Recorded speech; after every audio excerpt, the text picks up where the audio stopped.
बार इस बत्तख और मक्खी के बीच में बहुत गहरी दोस्ती हो जाती है, जिससे वह एक साथ खाते और सोते भी हैं। पर बत्तख बहुत चालू था, वह बाजार में फुगे बेचता है और जिनके पास भी फुगे होते हैं तो वह अपने मक्खी को भेजकर उसे फोड़वा देता है, जिससे उसकी कमाई डबल हो जाती है। लेकिन बत्तख इतने में नहीं मानता है, वह इस मक्खी से सभी का टैटू भी बनवाता है और थोड़ा वक्त बच जाता है तो वह उसे सिलाई का काम भी करवाता है, जिसे देखते ही देखते बत्तख बड़ा आदमी बन जाता है और उसे ढेरों फोन आते हैं उसके यूनिक डिजाइन की वजह से। लेकिन इतना सब कुछ करने के बाद इस मक्खी की हालत पूरी तरह से खराब हो जाती थी, तो बत्तख उसका ध्यान रखने के लिए एक बहुत बड़ा फूलों का बगीचा बनवाता है। लेकिन उसमें जाते ही इसकी मुलाकात एक महिला मक्खी से होती है, जिसे देखकर ही यह बावला हो जाता है। मगर वह आशिकी में इतना पागल हो जाता है कि वह हर जगह डिजाइन को खराब करके वहाँ दिल बनाने लगता है, जिससे उसने वहाँ के सारे कपड़ों को खराब कर दिया था। तो बत्तख उसके पास जाकर देखता है कि उसकी सारी जड़ यह महिला मक्खी है। तो बत्तख इस मक्खी को मारने के लिए दौड़ाता है, पर तभी यह मक्खी भी अपनी दोस्ती को भूलकर बत्तख को अपना ढंग चुभा देता है, जिससे वही उसकी दोस्ती खत्म हो जाती है। मेरे साथ अन्याय हुआ है। मूर्ति में लगे हीरे की कीमत 72 करोड़ है। रुक, तेरे को बताते तेरी माँ की। इसकी रखवाली इंस्पेक्टर बाबू राव कर रहा है। ये देख, असली असली। यह चोर शेख बनकर आया बीवी जी नमस्ते। और बाबू राव को बम गिफ्ट किया। बाबू राव बम को एप्पल की तरह खाया। इतने तेजस्वी लोग हैं हमारे पास। तो नमूने ने भी ट्राई किया। भारी मिस्टेक हो गया। इस बार छमिया बनकर आया और अपनी कमरिया मटकाने लगा। हाय हाय होए होए, हाय हाय होए होए। क्या माल है यार। नमूने ने बाबू राव को एक धरा और हीरा चुराने गया तो मूर्ति ने इसके सर पर टपली मारी। बाप रे। मूर्ति ने नमूने को शक्तिमान बना दिया। कौन हमको खेलेगा? नमूने को गुस्सा आया तो इसने बम निकाल लिया। मूर्ति के अंदर बाबू राव बैठा था। जय हिंद दोस्तों। बाबू राव ने बम को लिया और कलर करके हीरा बना दिया। इसने नमूने का गिफ्ट उसी को वापस कर दिया। नमूना भाग कर गया और दूर जाकर फट गया। ये बाबूराव का स्टाइल है। घर पे चलो। बतख मुर्गियों को दाना चुगवाकर घर वापस लाता है तो सभी मुर्गियां अपनी चोली उतारकर नहाने चल देती हैं। फिर निरमा साबुन से रगड़ रगड़ कर खूब नहाती है। मेरे माँ से आए, रंगीन कपड़ा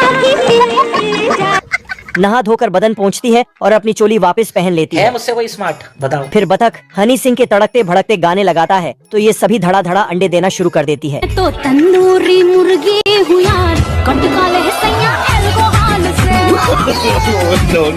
नो। एक दिन में 1200 अंडे देखकर बतख का दिल गार्डन गार्डन हो जाता है। पैसा ही पैसा होगा। फिर वह अगले दिन सुबह ही सभी अंडों को मार्केट बेचने ले जाने लगता है। बतख को घर पर न देखकर भेड़िया मौके का फायदा उठाता है और मुर्गी चुराने पहुंच जाता है। जैसे ही ये दरवाजे में छेद करना शुरू करता है, मुर्गियां शोर मचा देती हैं। यह शोर सुनकर बतख दौड़ कर आता है। जय हिंद दोस्तों। प्लेन का पायलट खरगोश के बिल पर प्लेन लैंड करवाकर भूल गया तो ये बिल से बाहर निकलकर प्लेन वहाँ से हटाने के लिए बोलने गया। ऊपर पहुंचकर उसने देखा प्लेन में कोई नहीं है तो साला पायलट बनकर पायलट की कुर्सी पर बैठ गया। इधर जग्गा डाकू बैंक लूटकर प्लेन में चढ़ा और खरगोश को पायलट समझकर बंदूक दिखाया। कीजिएगा, ये ठीक नहीं हो रहा सर, आप गलत कर रहे हैं सर।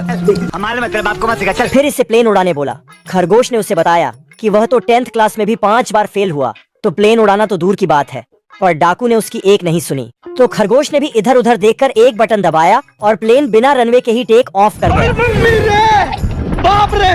नहीं नहीं नहीं नहीं नहीं नहीं नहीं नहीं, अरे नहीं। और पृथ्वी छोड़कर साला सीधा मार्क्स की ओर चल दिया। मर गया भैया। तेरी बहन का।